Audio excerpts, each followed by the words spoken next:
Secret friends, unite!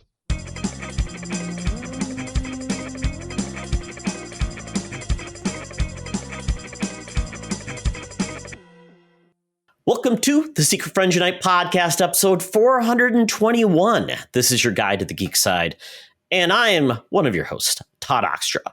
Back from Europe, I am now formerly Eurotrash, joined by Charlie Carden.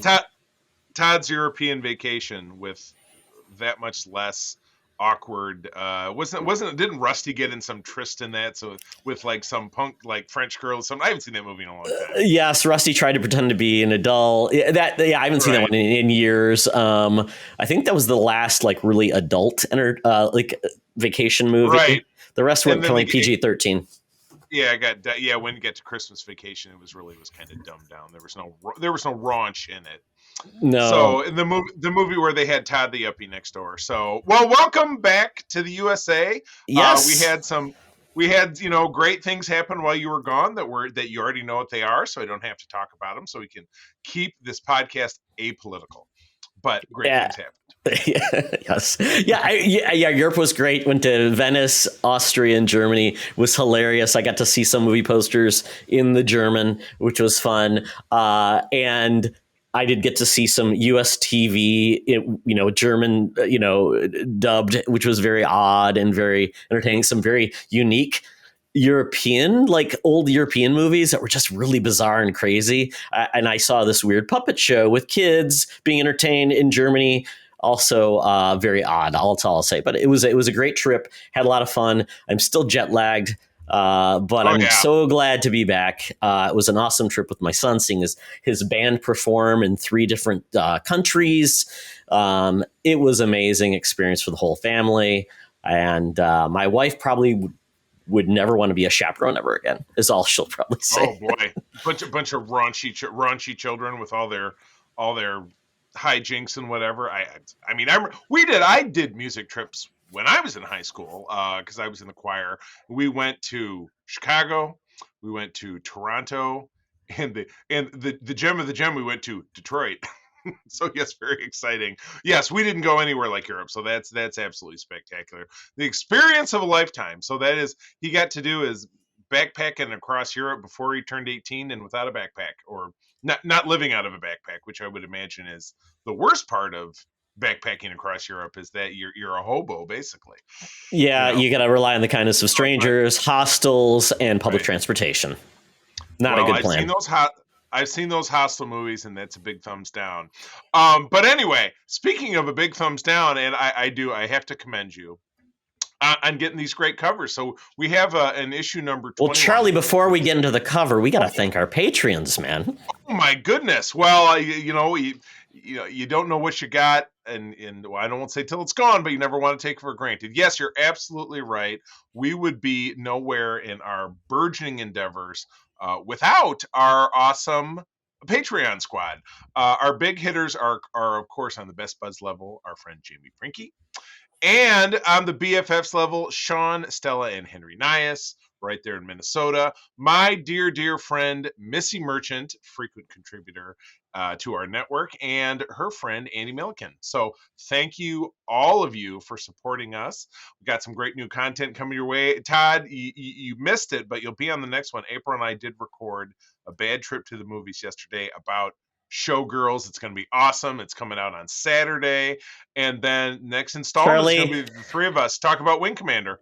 Check the Patreon numbers, because when that one launches, I'll be interested to see if we have anyone left after that Showgirls episode. Serge, I'm telling you, Serge, I tell you, that film was far worse than I remembered. Far worse. Surprisingly, yes.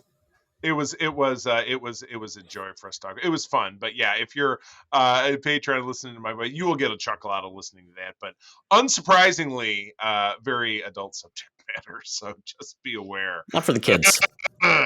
Not for the kids. All right. Well, even though I anticipated my own denouncement over here, we'll move on to talking about this beautiful cover, which again, we have an issue number 21, and talk about stuff that I don't even remember was a comic, because I know I didn't read this, but William Shatner, the Shat, Captain Kirk himself, had a series of books in the early 90s, maybe started in the late 80s, I'm not sure, which Marvel adapted under their Epic Comics banner. This was in 19. Well, actually, this must have started in 1992 because this was Correct. published in 1994. Issue number 21, Virtual Death, and you've got three people in outfits that it kind of is a cross between like Star-Lord's original outfit from the comics or like a Shield uniform. But you've got two dudes and a woman getting hit by these laser beams. The woman, of course, is turned around backwards so that you get a great view of her butt because comics are for boys, I guess. So that was necessary. But Todd, leather jackets. Oh no, that's a trench coat. One dude's wearing a trench coat. Correct. That's very 90s. It's very 90s, yeah. A very leather trench coat by the looks of it, I would say. I love the fact that the main character's name is Jack Cardigan. Cardigan. But he's not wearing one. Not Johnny Vest. He shouldn't be Jack Trenchcoat in this. I'm assuming that he's the main guy. Whoa. The guy with they're all wearing goggles, and yeah, like I said, it's like they're wearing like Shield agent gear, but like they have Webb gear with like has little sensors or mirrors on it or something, and even like their belt looks like a bug or something like that. I don't know. Now I'm curious about Tech War, but not to the point that I'm going to look into it. But I am reminded, of course, of the from an episode of The Simpsons when they're talking about school funding cuts and updating the book library, and Krabappel says to Principal Skinner, and the children have to learn about history from Tech War, and they have the Tech War books on the shelf. And Skinner's just like, well, how else are they ever going to learn about how those wars ended? I love this fact that, Charlie, they're based on a series of Shatner novels that he created, but was actually ghost written by Ron Goulart, which sounds like, Goulet. Yes. Dooba Goulet. Goulart just sounds like maybe a sound your boat makes when it backfires. Goulart. Yes. So, if you this indulged William Shatner's ego like no other. He's kind of like the main character. He's got his own picture on the cover, which is weird. His name's above it. I mean, what else could he have in it? Maybe like, an audio reading of the comic too, maybe for every episode or every issue. Fantastic. Yes. The audio explosion. Very good. Maybe that should be on the Facts of Geek Live, Charlie, or the Geeks of Facts of Life show. You should do Tech War. If it exists somewhere, if it does, because wasn't it a short-lived something or other? Yeah, I mean, it was a syndicated series. Yeah, Tech War. Yeah, didn't it start the guy who was Renegade, Lorenzo Lamas, or something? I don't know. I mean, you tell me. Anyway, more on that later. We don't want to grow too long in the tooth, but. Back in the day, the person who would have scooped us on Tech War, that would have been our senior news correspondent, Madam Webb, who I think back in the 90s, I think she was a high-powered CEO back in those days before she fell on truly hard times. But anyway, she's now down at the corner of Hollywood and Vine, ready to give us the hottest scoops with Madam Webb's Rumors and News. Let's go. Now it's time for Madam Webb's Rumors and News. Take it away, boys. Thank you, Madam Webb. I believe William Shatner stole your idea. He updated it to modern times with tech. You originally created Steamboat. It was a world of warring steamboats on the old mighty Mississippi. You had your band of, you had like the tech expert who was making like steamboat powered devices. You had the handsome spy, and then you had the big burly one that would always come to the rescue. I believe it was Pot Boat. I don't know. Making these things up. I like it how they always, when they take something historical like that, they say based on actual events, but not based on a true story. There's nothing true about that at all. No. Todd, we could say based on actual events is, my name is Charlie Carden and I lived in Michigan, and there's your actual events, and then the rest of it is now I'm in space and I'm the captain of the Enterprise. But it's based on actual events that I was an alive person. Exactly. Oh, I can only get so lucky. But Todd, you were over in were you flying? Did you fly home through England by any chance on your way back? I did not. I flew into Paris and then on to Munich, and then from Munich on to Atlanta back in the United States. So there you go. So you did not pass over England on your way home, is what you're saying. You were not in English airspace. Well, I would have flown over it. Right, so you got to be a part of Star Wars Celebration. I was in the same time zone. Yes, Yes. there you go. It was happening in London over this past weekend, and we got a lot of news, which, if you're listening to this on Tuesday, on Wednesday, you'll get the full. See, Todd, I get to talk about this twice tonight because Mark and I record later on. So we'll call this a dry run. But I do get the very unique impressions of Todd Oxtra and his fair to middling opinions about Star Wars. So, Todd, without further ado, take it away. Charlie, I'm turning over a new leaf when it comes to Star Wars. Wait, here you go. Whoop! He turned over a new leaf. All I have to do is ignore a certain era of Star Wars, and I'm A-OK. So I'm going to ignore it because largely Star Wars Celebrations largely ignored that era, I think, because they're ready to move on, which is fantastic in my book, because the first thing that they announced, which was the biggest thing I think people were really, I think all of us were, worried about, was the movies. And they did announce that there will be 3 movies. They announced 3 directors. So this is partially real. And we're getting 3 eras, which is great. Largely eras that are 2, I would say, not touched, and 1 that is kind of a culmination of what we've been getting with the TV shows, the Mandoverse, whatever you want to call it. I don't know. Is it the Heir to the Empire verse now, Charlie? They haven't done that yet, but I mean that got thrown out as an expression in one of these because that's Thrawn, and that was one of the things. I mean, in all of this, we got a bunch of trailers. The most excited of which I think was Ahsoka, in my opinion, because we're getting our cart ahead of the horse. Let's talk about these things in the movies first. Let's talk about the movies first. The movies first. Yes. Right. Yes. Yes. So we've got 3 movies, 3 directors. So we got Dave Filoni. He's essentially making the culmination of Ahsoka, Mando, Book of Boba Fett into apparently it's going to be like the Defenders, where all those series came together and you got like one big thing together. So you're going to get one movie. Or the Avengers. Correct. And they kind of feel like this is kind of a culmination of that, which I don't know what that means. If it's like this movie will be the end of those series and it kind of wraps up that era. I don't know. And what do you do with someone you've got all these TV series, and what does a movie do? Does it make it bigger, more budget? I mean, I'm just curious what it does, because it seems like they have plenty of budget, but yeah, you would assume that you're bringing together all the elements of these little franchise-lets, and you have a bigger, I would say bigger story more than bigger budget, because I don't feel like when you watch Mandalorian, you feel like they're cutting corners, or that it's cheap. They spend the money. I mean, they have space battles. Maybe they're not big giant space battles, but like Mando flies around fighting the pirates or whatever, or all the big old green screen wraparound background thing, like when he's on the desert, but it's really on a soundstage. That can't be inexpensive to do it that way, but it looks really legit. I think it's always looked very legit. Yeah. So I would say bigger story. That would be my vibe. And it'll be hard because, you have TV series, which are multiple episodes, multiple hours, a ton of different characters.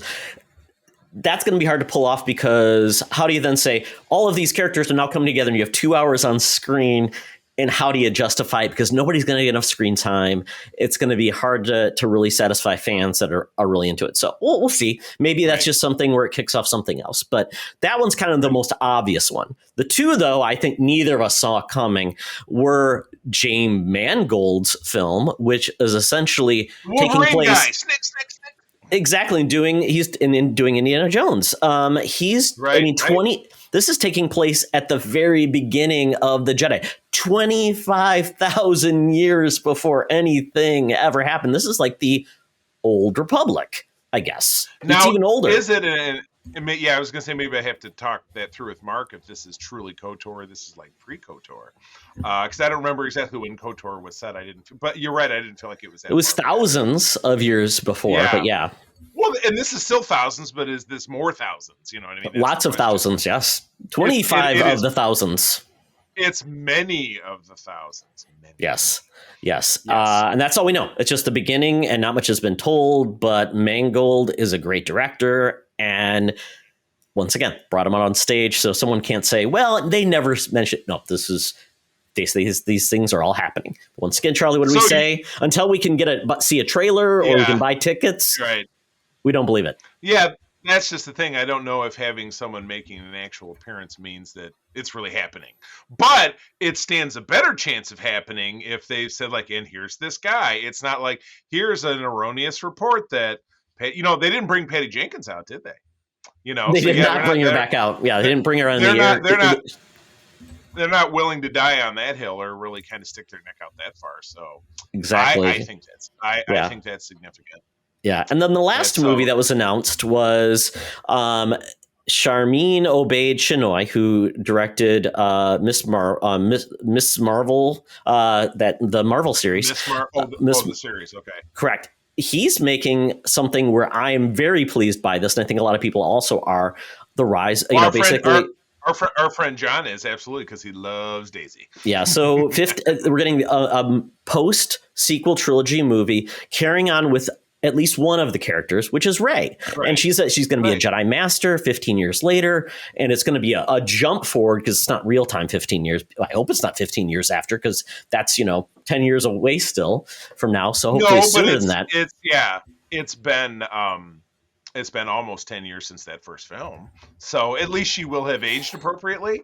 It won't be like, I got to put some old age makeup on her. So she'll look like, she's 35 or something, or however old she's supposed to be. Yeah. Which is exciting, because I always felt like the original trilogy characters got wasted, and we only saw them again at the very end of their lives, and they got like very little screen time, and they all died. And not together. Yeah. And you're right. They all died. One of them died in real life, which is why we didn't end up seeing her. So, the Rey one is, again, it's really unfortunate that sequel trilogy haters immediately lit up the internet, but I don't care about those people. Neither do I. Because I think this sounds like fun. I didn't think I thought Rey was a compelling character in her own way. Yeah, very good character. She was unique. She was different. She employed all the things about sci-fi. That like, oh, well, she was the granddaughter of Palpatine, and that's why she was so powerful. And, she was this diet in the Force with Ben, and that's why she was so powerful. Oh, she's Mary Sue, blah, blah, blah, blah, blah. Whatever. I don't care. You know what? Science fiction, let it go. So what? It was great. So, yes, obviously her jumping forward, Jedi Master, training the next generation, and then obviously something comes along. There has to be some kind of, and this is set up as a trilogy, I assume, or not just a standalone film, or that didn't get said. I don't think they said it, and I don't know if Star Wars needs more trilogies. I just think they just need one good film. Yeah. Well, I mean, there are a lot of one good films that people exactly enjoy, Rogue One.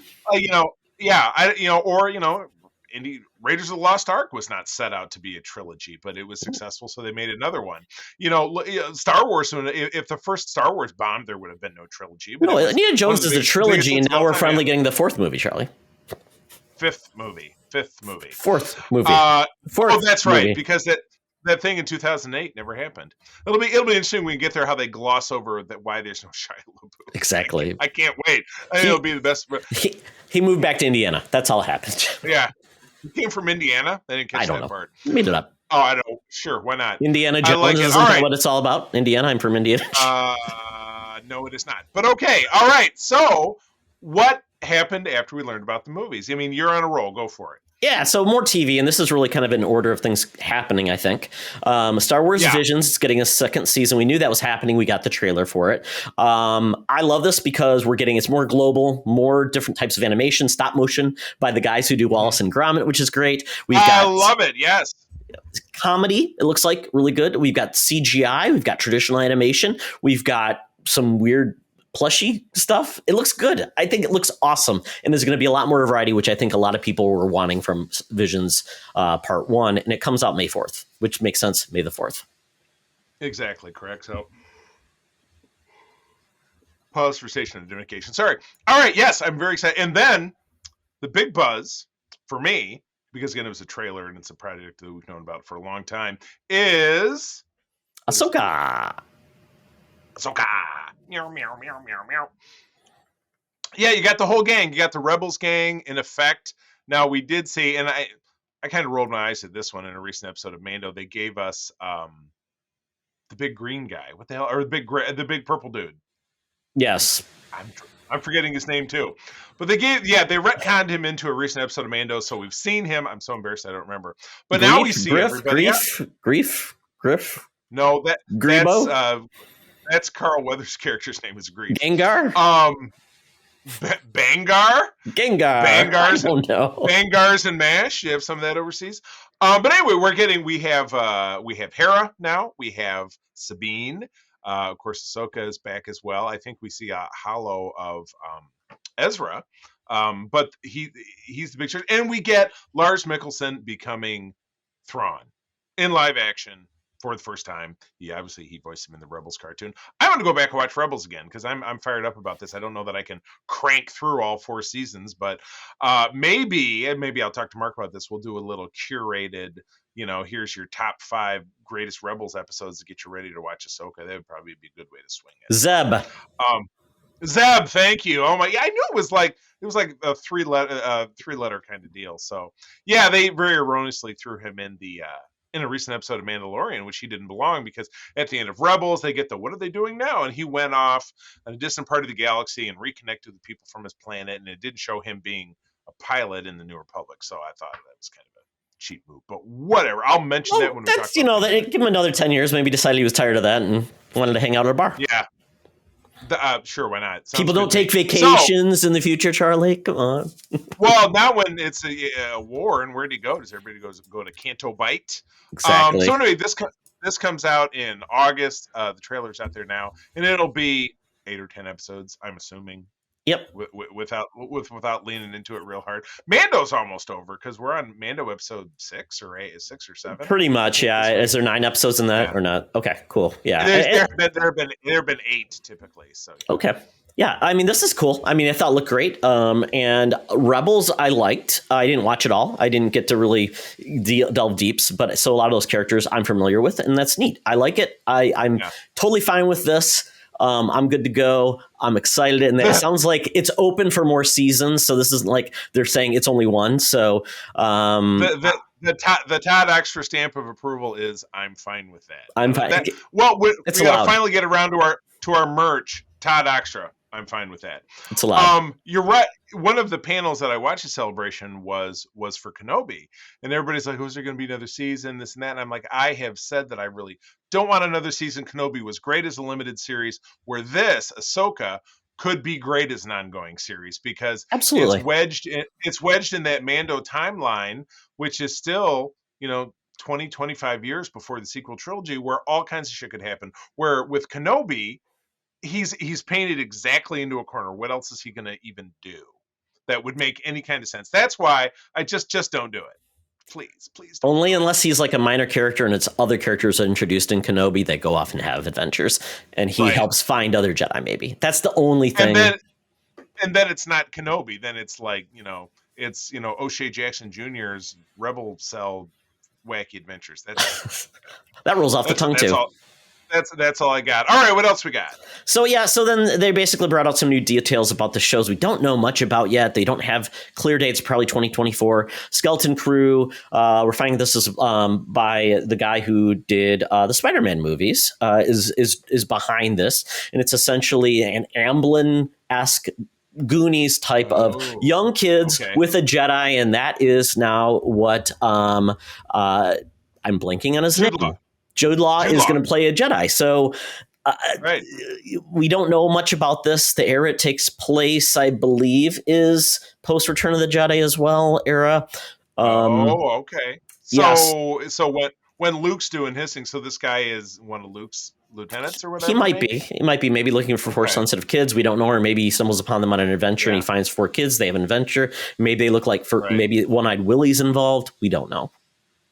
So it's the Star Wars version of Star Trek Prodigy. They, they could be, or whatever, and then go on a wacky adventure. Delightful. And then the Alka-Seltzer.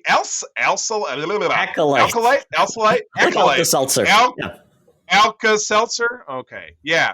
So this is the pre/slashed in kind of conjunction with the High Republic era, which has been a novel series and comics and audio drama within the last several years. And we've got who we got starring in this. Daphne Keane from Logan is starring in it. She's the big one that I can think of. Carrie Ann Moss is in this too. I think that was one of the folks playing a Jedi apparently.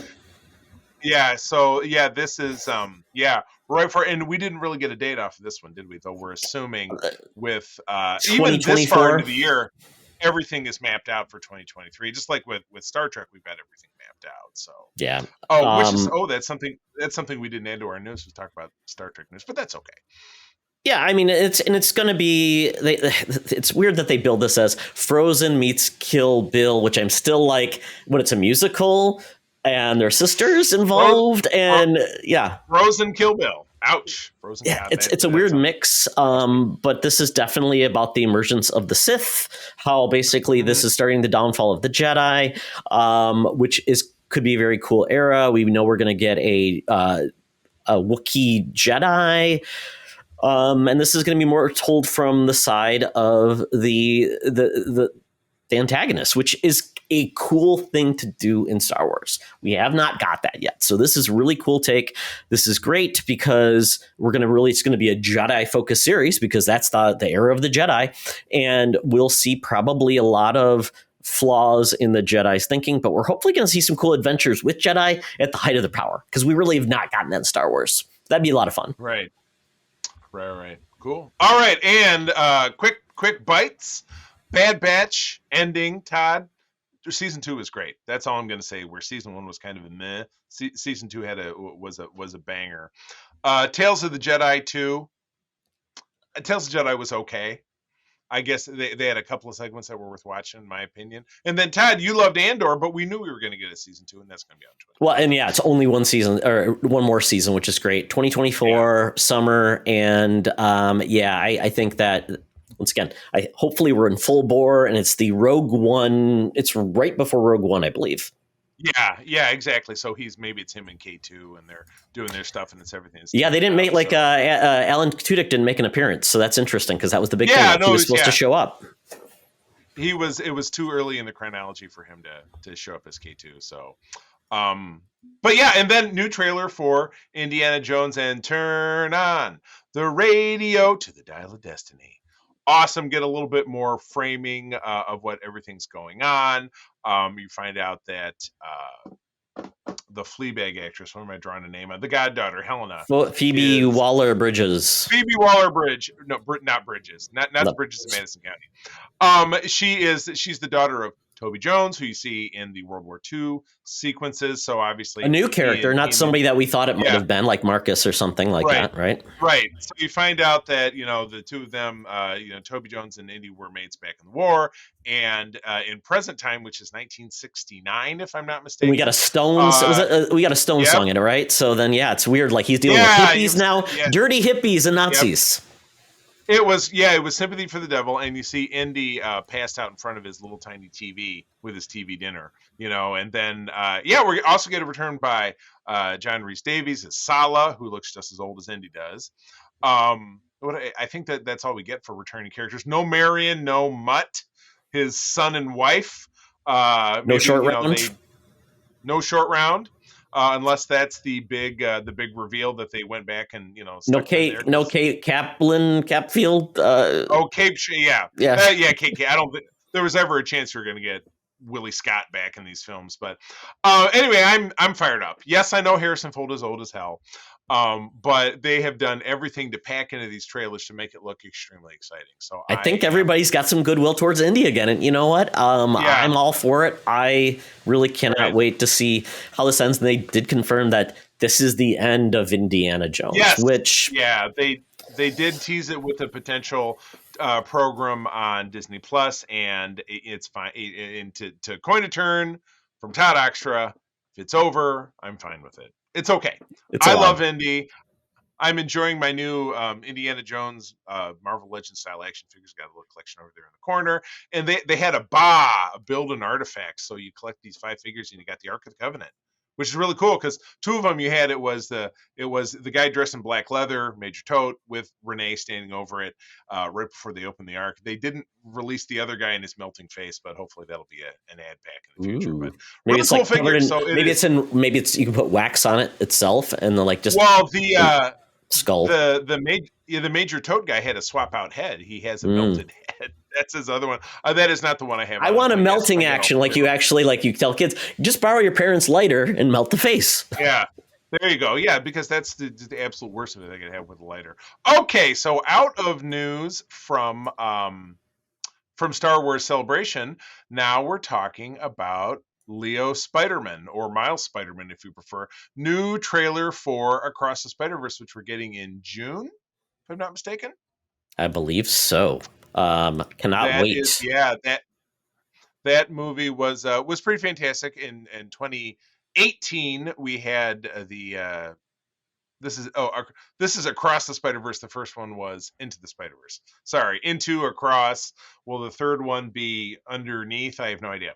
But yeah, this is super exciting. We got a tease at the end of the first film about Spider-Man 2099, voiced by Oscar Isaac, as kind of being the new big, I won't say big bad because he's not a bad guy, but there is some controversy around how he will drive the storyline. And all Spider-Man, but no Tom Holland.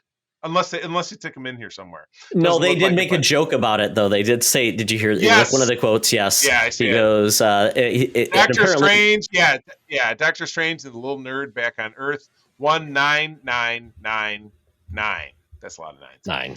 Like the end of my phone, number has 3 nines in it, and people are always like, "Oh, how'd you get that one?" Yeah, this is like the gathering of the Matrix of the Spider-Verse. They have a place called the Lobby, where Spider-Man 2099 has gathered spider peoples from all of the realms. That is what you give you a tilt. I have all the spider people, and I've got a lot of them that are swinging from the ceiling now. If you look, see, this is why you should watch us on YouTube, friends. So much excitement. But yeah, I've been a big fan of the whole Spider-Verse kind of quadrilogy, whatever it is, since that came out in 2014 in comic form. And this has been great. Yeah, so we get obviously returning Gwen Stacy, Hallie Steinfeld, and Jake Johnson as Peter B. Parker, the guy with the one shoe and the sweatpants, and he has a baby now too. Didn't they show that?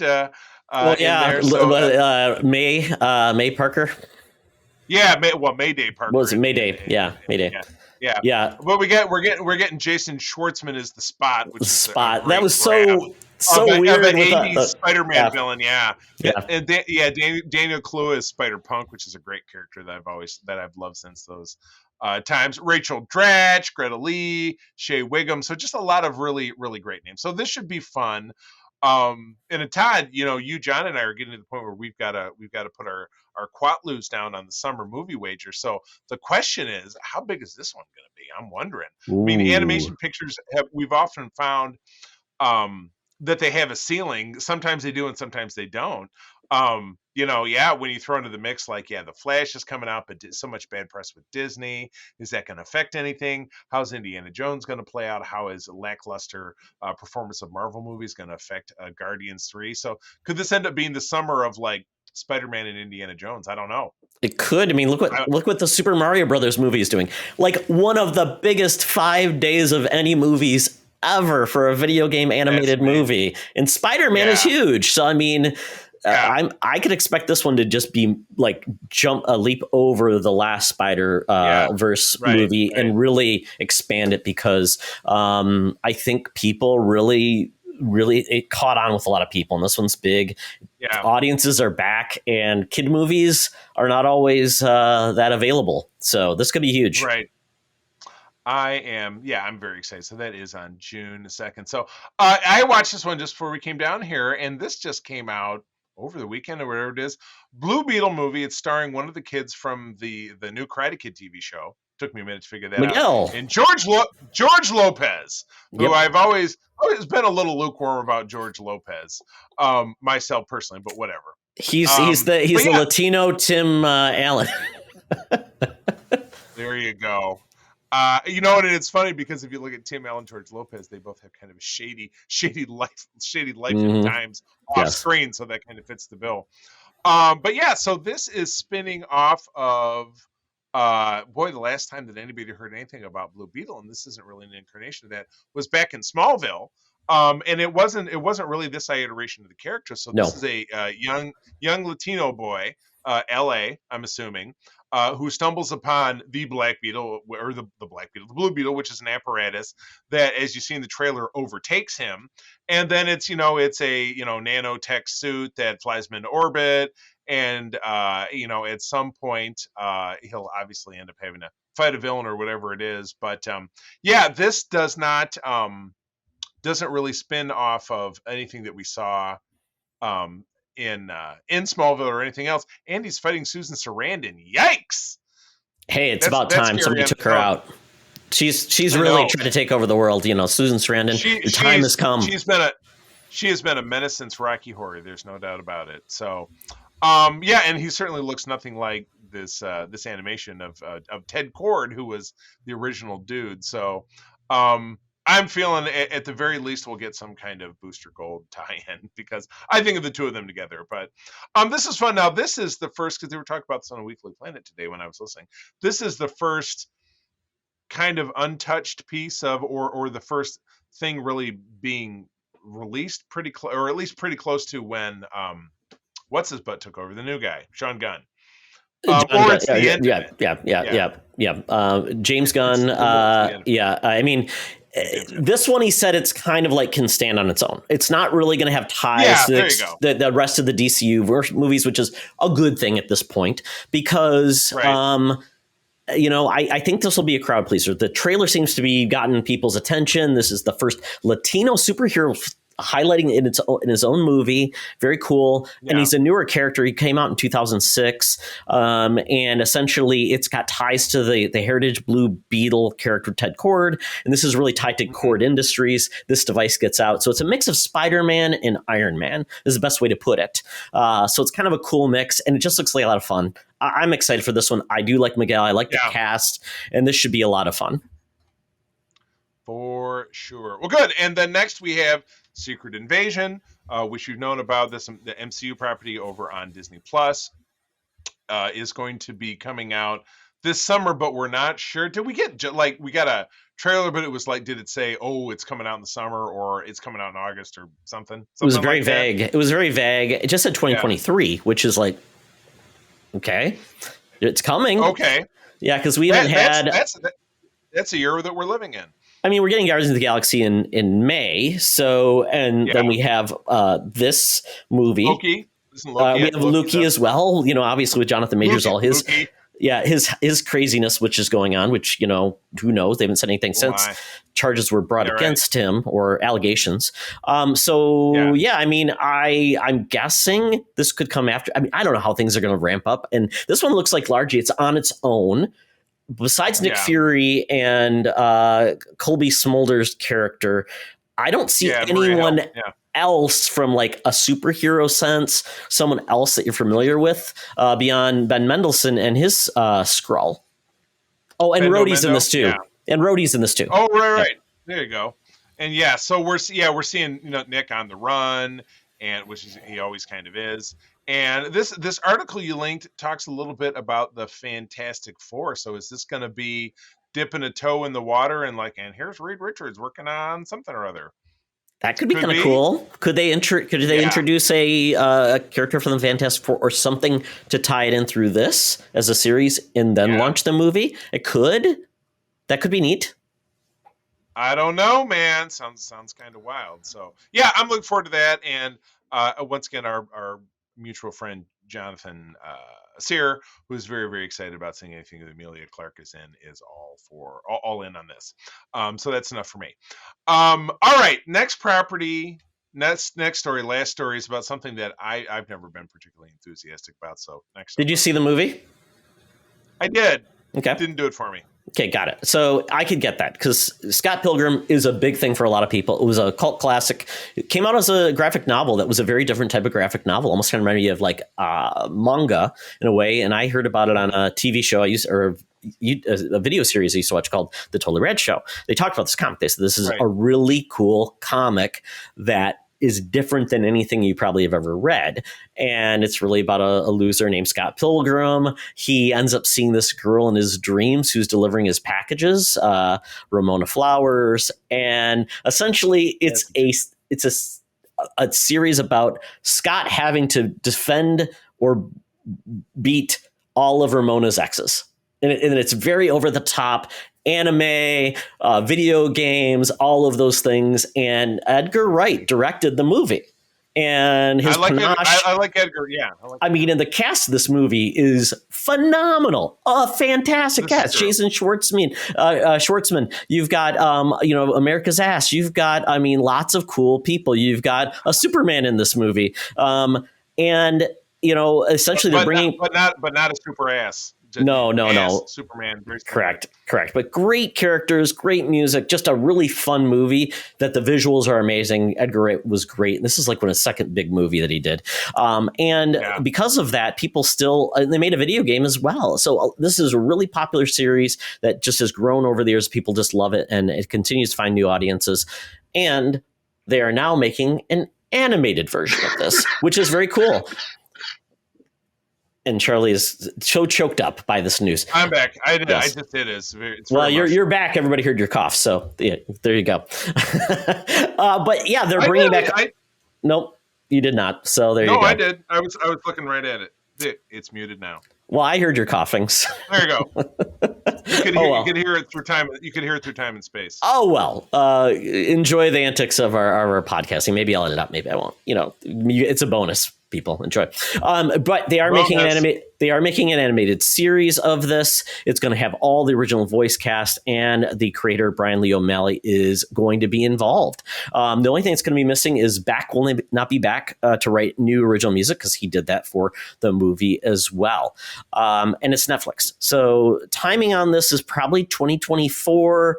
And this should be a lot of fun. I'm very excited, and a lot of people are really excited about this news as well. Good news, good property that's going to be now brought to its third medium, well, fourth if you include video games. So that's pretty cool. Fantastic. Well, that does it for the news. Todd, time to get out that Fuber app, the Feeble Uber app. Time to get uptown to Scuggsville, Nasty Town. The Geek Easy awaits. We're talking about what we're watching and reading. Let's go. Talk nerdy to me. Talk nerdy to me. We're sitting in the Geek Easy, drinks are poured, and we are ready to get our nerd on. So, Charlie, let's get into it. You've been watching some Camille Ningiani as a man dancing place proprietor. It was he wasn't doing any dancing, thank God. But yeah, this was one that was out earlier this year on Hulu. It was called Welcome to Chippendales, and it was the real true story from the late 1970s going on into the 80s of a entrepreneur. No, that just rolled right off the tongue. An entrepreneur from India who was a naturalized citizen, who worked his way up from working in a gas station to wanting to start a backgammon club, because that's something that was big in India. It didn't really take off in LA until somehow the backgammon club turned into a club of male strippers, which absolutely skyrocketed. And it is the story of the wins and the triumphs and the ultimate chilling failure of this guy. It stars who are some of the only other star in it was Anna Lee, I think, Ashford, and she was in Masters of Sex, and I recognized her from a couple of things. And some of the other couple, like, it's this guy. Not a lot of other big, like, blowy. Oh, excuse me, Juliette Lewis was the other name that was in it. She was another character in it. So it's 8 episodes, so basically, 8? Yeah, 8.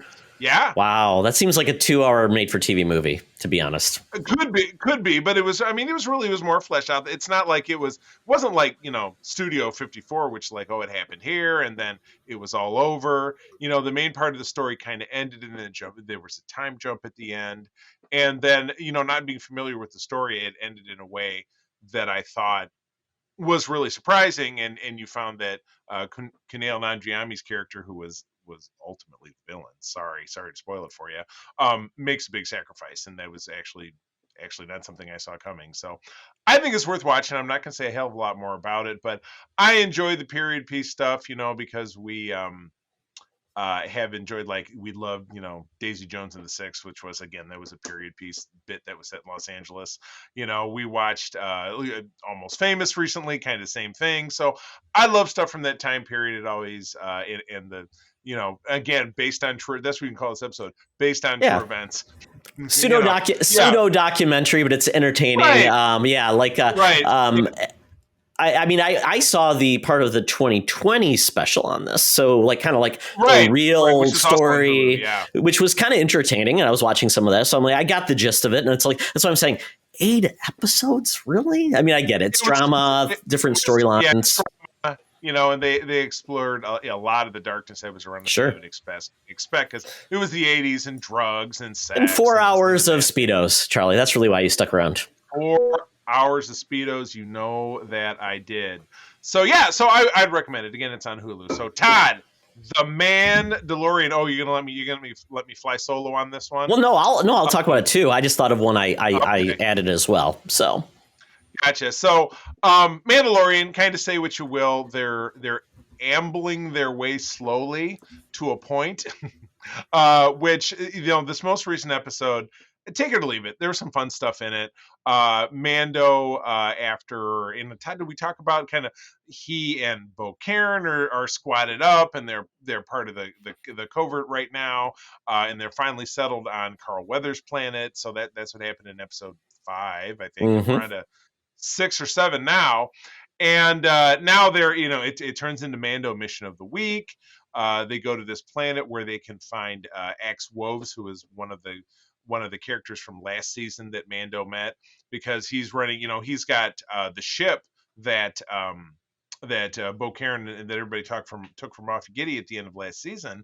He's got it now, and he's got a little army, and Bo Karen wants to recruit them. So they've got to go through this, land on a planet, and got to get in order to be able to have access to it's a fetch quest. Thank you very much. Got to do this thing, but they're getting the fetch quest from characters played by Jack Black and Lizzo. And let me tell you, my wife is a big fan of Lizzo. She was very excited about this, but it was kind of worse than her performance on Saturday Night Live. I will tell you straight up. Although her and Grogu cheating at bocce ball was adorable. The whole thing seemed kind of pointless. We also got Christopher Lloyd as the droid master. Kind of, you find out he's the villain. Sorry. It was kind of Easter egg. It was kind of the Easter egg hour for the whole thing. Yeah. So certainly not the strongest episode of the series. Though we did get, it was in because we got, they're landing on the planet, blah, blah. We have a mission. You skip through 35 minutes or whatever. And then you get to the last 3 minutes of, Bo Karen and Axwell slugging it out, and then Mando coming forward and say, well, she really did win the Darksaber for me because she saved my life. Loophole. And it's hers now. Yeah, exactly. She saved my life, and now she's the girl boss. All yours. And she's much better at using the saber anyway, so why not? I don't think Mando ever got the handle on it. Yeah. It was I mean, I don't mind these little set piece episodes. And people are talking about how the show is going now. Season 1 was about this. Season 2 is about this. This is about season 3. Really, I think the reason season 3 the way it is with Grogu coming back is because it's popular. I don't think they were just going to abandon him and not have him come back, which is fine. Right. But now we know the push of the show is to really, they call it the Mandalorian, but it surely should be called the Mandalorians, because now it's all about building their home world and recruiting an army to get it back and reunite all of the Mandalorians that have been lost. So I mean, I get the push for it, which is kind of cool because Mandalorians were kind of without a home. So all these pieces are coming together now. One is, I mean, how many more seasons do you have of this, or is it really going to end and then we get the other pieces building onto it? Yeah. Right, the big movie. So yeah, exactly. Yeah, so the ultimate aim is whatever it is that obviously he's going to make it because he's the Mandalorian, and then we know Boba Fett's going to come back and bring whatever pieces those are, and then whatever's going on at Ahsoka and all the Rebels will all culminate in this big film. So yeah, I'm not sure that there's been any kind of announcement about Mando moving forward. Do we know when there's another season coming out? COVID delayed them, releasing a season last year because season 2 of Mando ended in December 2020 or something. Yeah. So that's a wait of 2 years to get this, and I will be the first to admit I don't necessarily feel like it's worth the 2-year wait, but we might not, Charlie. let's not forget that it was the last episode of Mando season 2 that pulled out kind of some of the best Star Wars you've ever seen, with Luke Skywalker Yeah. cutting through all those dark troopers, and then we were all crying when he takes Grogu and walks off. I don't know. It was there's kind of nowhere to go but down from that moment. So I don't know. Yeah, we just probably don't won't know. see this until we won't see the next season if we do get one until 2025, because next year we're getting Skeleton Crew, The Acolyte, Andor, and Bad Batch. So that's 4 Star Wars things, and they wanted to reduce the amount of things coming out to reduce the fatigue. It could be the end. This could be the end. It really could. Could be. So I don't know. But anyway, so we've got a new episode this week. And then I believe one more after that, if I'm not mistaken. So I think actually Mando and Star Trek Picard end at the same time. So week after next could be. So we'll find out. I mean, and we're gonna get the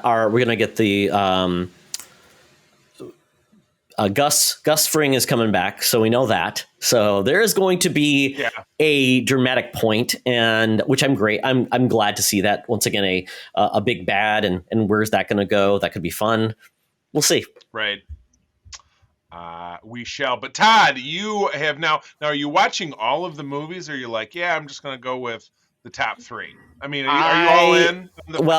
On the fasten your seatbelts. So let's talk about my Fast and Furious journey. Up to this point, I have not seen any of the core movies. I've only seen the spinoff Hobbs and Shaw. And I did okay. I didn't have to have, the plot points were not that difficult to manage. And I said, you know what? I'm going to see if I can watch one eventually. Well, my trip to Europe said, okay, well, let's watch one, Todd, when you're on the plane. So I'm like, okay, I'll see what I can download and watch. Well, my entertainment on the plane included one Fast and Furious movie. So I'm like, you know what? That's what I'm going for. But before I watched it, in plane Wi-Fi, I watched what happened in the first 4 Fast and Furious films. Just the recap. Wow. Good enough. Good enough for me. But I lucked out, Charlie, because it's the first one. That should be the 11th movie. Fast and Furious 11 is good enough for me. It's good enough for me. Absolutely. So I lucked out because this is the first movie with The Rock in it. The Rock is a special agent. They're trying to take down Dom Toretto and the team because they broke Dom out of jail bus, and they go to Brazil and they get a job to get some cars, and then it goes sideways and all these things happen, and the big Brazil boss then decides to take them all down. So then they decide, you know what, it's all about family. One last job. We bring in the team. We get the big safe out of the police station. So this is the one that ties into the one that's coming out. Absolutely, yes. This is where they retcon Jason Momoa was like in the back of the car, where the big Brazil boss, he was Ramon Salazar in season 3 of 24. Yes, he was the big boss. That's right. So it's the same dude. That actor he pops up in a bunch of stuff. He was in that movie Missing or whatever that came out, the cell phone movie. He's just a guy who shows up in a bunch of stuff. Charlie, I hit the jackpot with this film because it ties me in to number 10. All the threads. Yeah, it's fantastic. Yes. So this movie happened. I think they killed about 1,000 people. So great. Right. I mean, in real life. Real death. Yes. And they brought in the team, they did the job, and wow, it was a great movie. One last job. And lessons were learned, hearts were broken, all the while stomping the yard. And I still don't understand why people like these movies. It's dumb. The action scenes aren't even that entertaining. I'm like, they're way too long. Nothing interesting is happening. The fight scenes are dumb. And it's like, I don't like any of the actors. I don't like any of the actors either. Paul Walker is boring. Vin Diesel. He's still alive. Yeah. Vin Diesel acts through his cut off shirt. That's his acting skills coming through. Yeah, right. That's as far as it goes. I don't know. I just found nobody. And then you've got like the comedic dumb duo of Ludacris and what's his name? The other guy. The other guy. Yeah. The two black guys.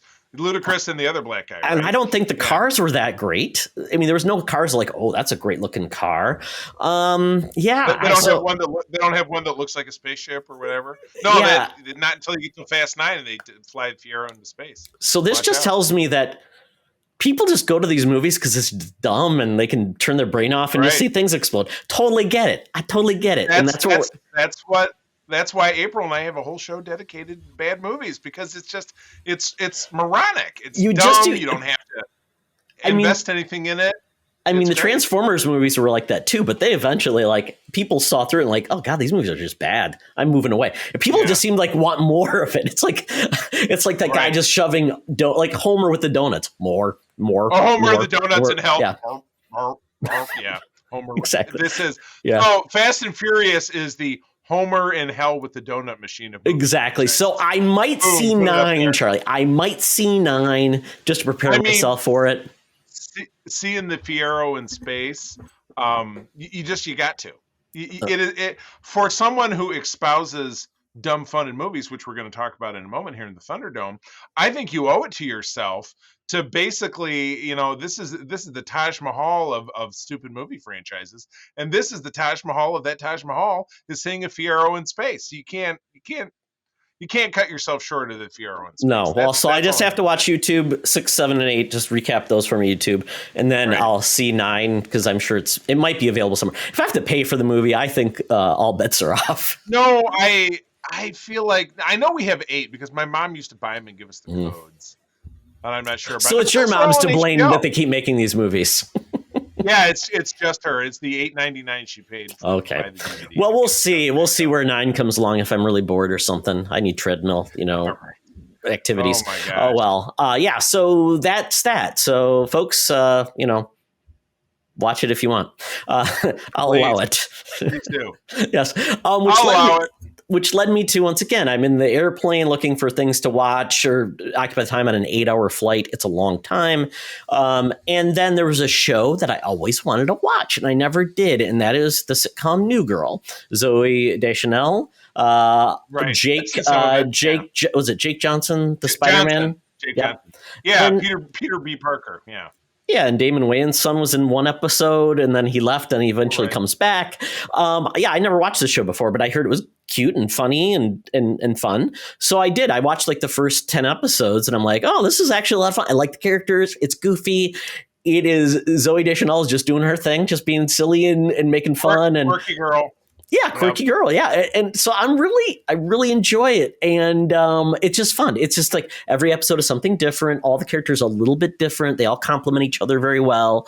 They have hijinks. I can't figure out the apartment where they live in, where essentially they've got like urinals and their bathroom looks like it's a gym bathroom. Can't figure it out. It's very weird. Well, I mean, it's New York City, right? So everything is repurposed. So did it like used to be the old like shirtwaist factory or something? Or, Might have been an I don't old, know. What- might have been an old, firehouse. I don't know. there Yeah, you go. Yeah, like Ghostbusters. Yeah, it's fun though. It's a fun show. So, but the ironic part is, I go to like watch some more last night. I'm like, oh, I'll watch some more. Just watch some episodes.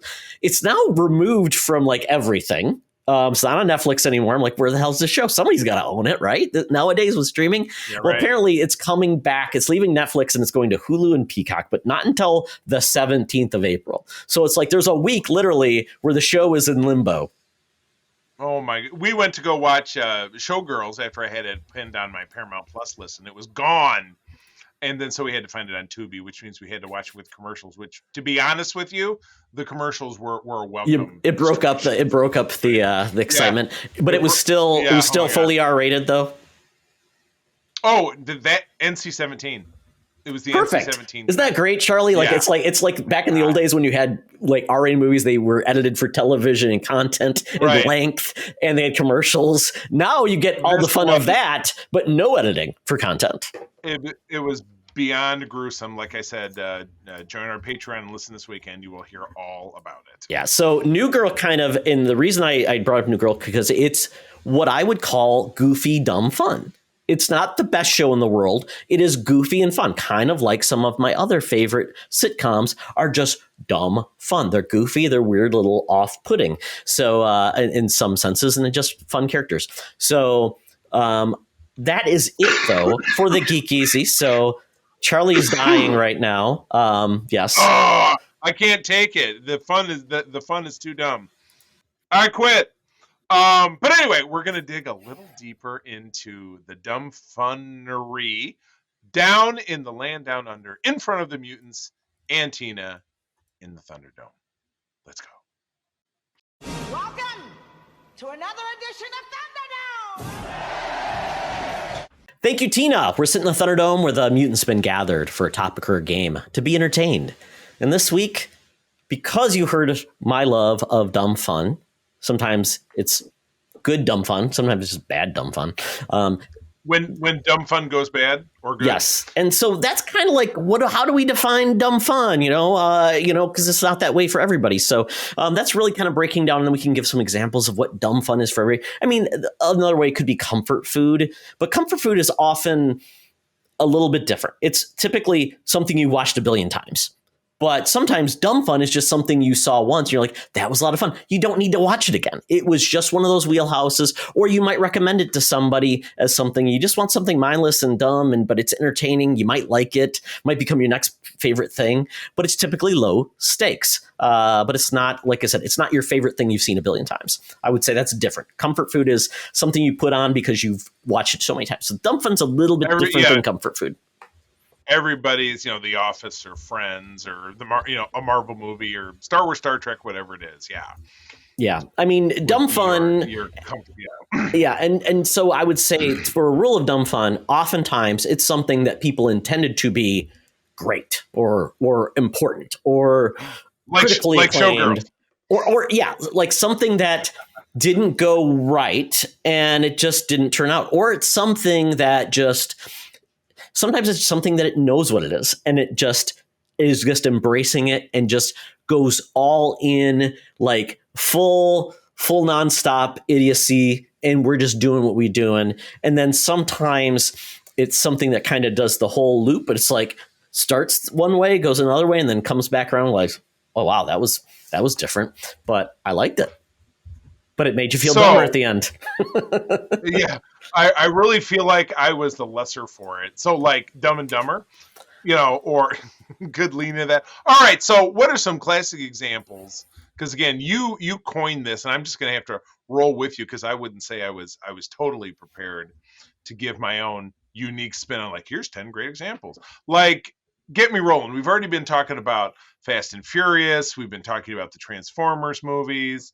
Like, what are the highs and the lows of the Todd Oxford dumb fun genre? You know what? I'll give you an example because you asked. Aquaman. Aquaman was dumb fun. It was low stakes, not doing anything. I mean, they knew what they were doing. It didn't have really earth shaking, world exploding impact. And it was kind of like just, it knew what it was. It was Jason Momoa going full in dude bro, King of the Seas. You had stupid octopuses playing the drums in the thing. Like, don't you remember? That's how low of an impact it made, I guess. Oh my god! Well, and I'm not going to see the movie again, and I didn't have any desire to. But like I said, it knew what it was. It was an adventure movie. It was kind of like they were going on an adventure. They had a Toto song in it, Charlie. I think they knew what they did, and they knew what they were going. Right. Low stakes, just have some fun. You're making an Aquaman movie. It was dumb fun. And so I think that's why it did so well in China and across the board. That movie made like $1 billion because it just embraced what it was. Yeah. There's a sequel to that one coming out, isn't it? Isn't it one of the lingering Dynasty films? It's the last DCU movie under old leadership. Yeah, when does that one come out? They moved the date up to December 20th of this year. So which is funny. It's going to be competing with Ghostbusters Afterlife 2, which I totally forgot was coming out this year. Aquaman for Christmas. Oh my gosh.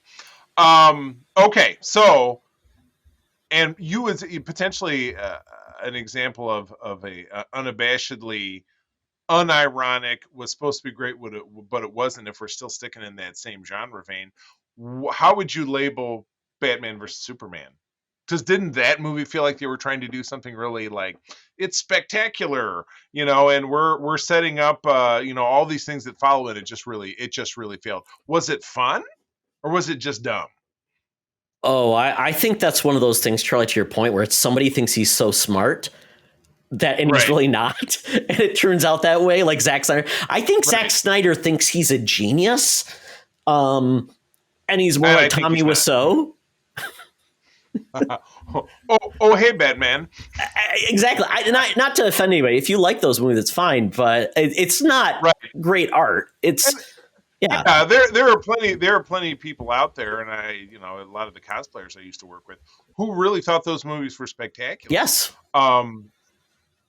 But again, let's not forget at the core of this, it's all entertainment. And if it speaks to you in some fashion, sure. Is it considered to be traditionally well made? Again, it's really hard to say. Todd and I wouldn't say so.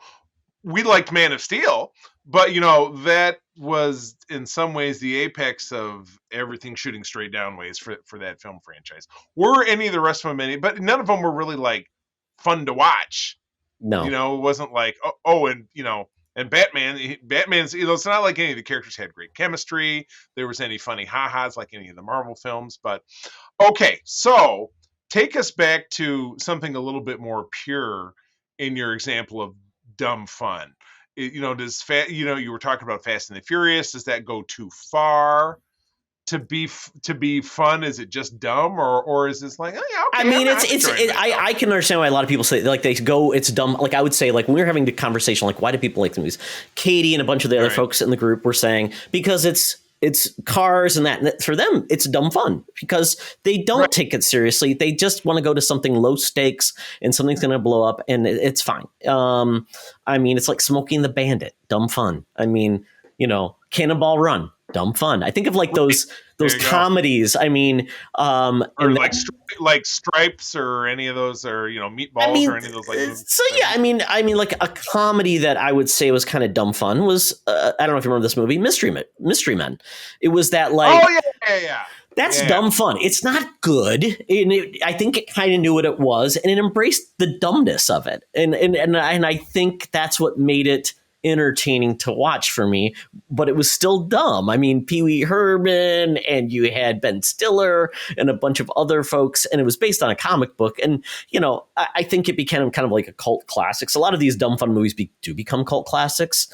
Right. Yeah. I mean, and also moving on to like comedies, Super Troopers for a lot of people is just dumb fun. It's stoner comedy, right?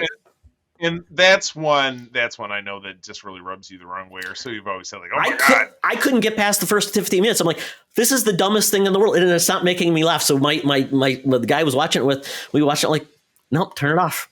It didn't get me. I didn't laugh once. Gosh. I'm like, I think you had to be partaking to watch that, kind of like the Cheech and Chong's films. Those aren't funny unless you're like 10 and you're like, those guys are funny. Unless you're 10 and smoking weed. Oh, Todd, I don't know. That's a bridge too far. Well, yeah, I remember you have a particular disdain for like some 90s movies like PCU. I know you hated that movie, but I thought it was a giggle. I would say the 90s movie are a lot of those, Charlie. The 90s movies like PCU, I was thinking Euro Trip, Airheads with Brendan Fraser, and it's Steve Buscemi, and then Adam Sandler. I love that movie, but yeah, it's moronic, absolutely moronic. But that's real dumb fun to me. I'll give you one. The Last Action Hero. Oh my God! Wow, that was that's one that I have seen bits and pieces of. I don't know that I've watched it all the way through. It's dumb fun, but and Schwarzenegger knew what he was making, and it was supposed to be a play on things. It just didn't. That was kind of like the end of people like. Yeah, Arnold. I think it was kind of like he was at his rock point of his life trying to make the DC universe his. It was like Arnold was trying to do the same thing, kind of ran out of his. He lost his mojo. No boy. Oh boy, yes, he lost his, like Austin Powers. Austin Powers, great example. Those movies are super dumb, but we had a shit ton of fun watching them, didn't we? Oh yeah, I mean the third one is the ultimate dumb fun because you get like you've gotten to the point where it's so so far beyond, like, we've got 85 characters, Mike Myers playing 85 characters. You've got the weird Dutch guy, gold member, I love gold, pipe in a pancake, cigarette in a smoke, you know. Oh my God. It's just crazy. Yeah, I mean, and you could go all over the thing. I mean, so I'm trying to think of, like, beyond that, I mean, is there any, like, serious movies that you'd say are like were dumb fun? I mean, you can't really. I mean, can you get with a serious movie that's dumb fun? Oh my God! Because then fun is part of the phrase. Is it? Is it? I mean, I guess The Room would be like that, kind of like it was supposed to be a serious movie, but it became kind of like dumb fun. A parody unto itself, or movies that parody that, like, you know, The Disaster Artist, which was the making of.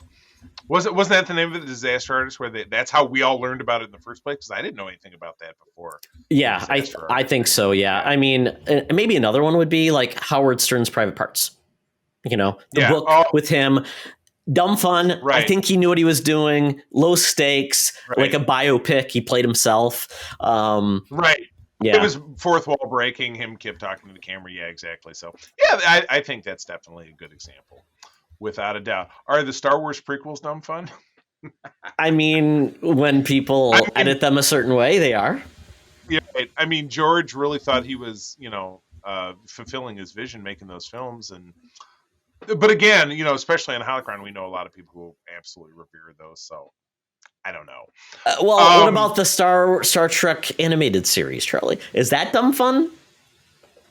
You know what? I think that's a great example, because the Star Trek animated series, if you're not familiar, which you probably are if you've heard about me, after Star Trek was canceled and it was determined by a reevaluation of Nielsen's ratings that instead of being the least popular program Paramount ever made, it was the most popular program Paramount ever made. They spent the next couple of years by putting it in syndication and having it become the most popular television program of all time. Hey, we got to make something else. They couldn't get everybody back together to make a show. They didn't have the money. So they got with Canadian animation studio Filmation and put out this. It was a predecessor to He-Man, which, my God, those evil Skeletor meme groups on Facebook. Oh my God. But I digress. To produce a very low budget, very kind of low stakes, low everything, basically 22 episodes over 2 seasons, of which there were a couple of gems. They brought back DC Fontana, they brought back David Gerard, and wrote some serious scripts, but they had some real ringers that even on Code 47 early on, myself and my former co-host Rich covered that show. You're right, it is fun to watch because it was a Saturday morning cartoon, and those are by nature fun, you know, like Spider-Man and His Amazing Friends, or, you know, the Spider-Man cartoons from the 1960s, or the Hulk and the Fantastic Four, which all came out at the same time. Could have been some good stories in there, or like the old G.I. Joe cartoon. There were some good stories in there. They told some interesting stories around, you know, a syndicated 30-minute block of a toy commercial. You know what I mean? What about the Transformers, where was there a nugget of a good story in any of those animated episodes? Not really. It was just can't remember. Selling toys and set a story around it. I mean, yeah. I mean, and then one of my last one, which is more of a recent film, it was Barb and Star Go to Vista Del Mar. That movie was dumb fun. It was just, it knew what it was. It was like somebody's fever dream to make this stupid movie about these ladies that were unemployed and went on a trip, and it was so weird. Oh my God. I enjoyed it though. I was like, I couldn't stop watching. It's so dumb. That's good.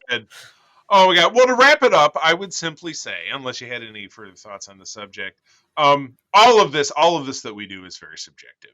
But it does take a certain level of awareness to realize when you're watching something that is absolutely stupid, whether it's unintentional or not. But to still derive enjoyment from it, that's dumb fun. Wouldn't you say, Todd? Absolutely. Something that brings joy to you, regardless of quality or intent.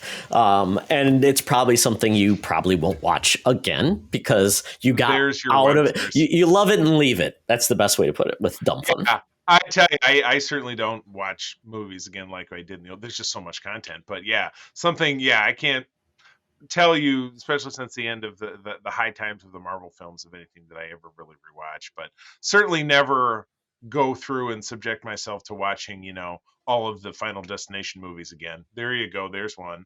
Final Destination, because it's always the same story. Nice, good pick. I like it. So Todd, that's the show, babe. So where do people find you out there?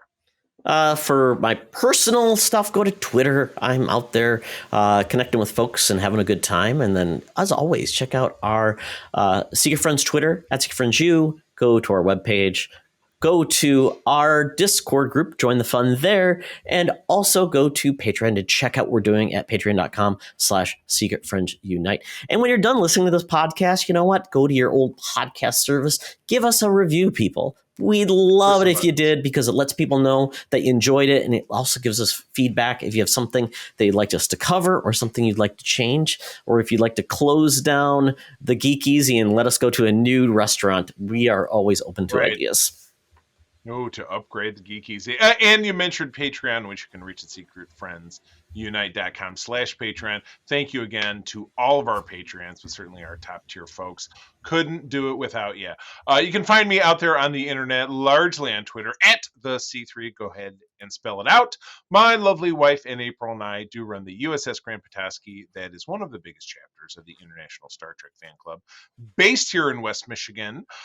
We also are part of an organization, myself at the top of it, Region 13, which handles Michigan and Eastern Canada. If you live in one of those spots and love Star Trek and want to meet other Trekkers, drop me a line at our Grand Petoskey website or across the socials.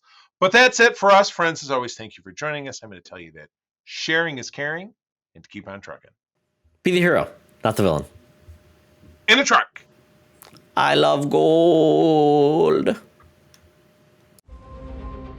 This podcast is part of the Secret Friends Unite podcasting network. Visit secretfriendsunite.com for more great shows, articles, news, reviews, and more. Secret Friends Unite podcasts are available on Apple, Google, Spotify, and other podcast services around the world. If you'd like to be part of the conversation, you can join us on Facebook or our new Discord server, or follow at Secret Friends U on Twitter. Please subscribe to Secret Friends Unite on YouTube and visit our merch store at tpublic.com. Just search Secret Friends Unite. Thanks for listening.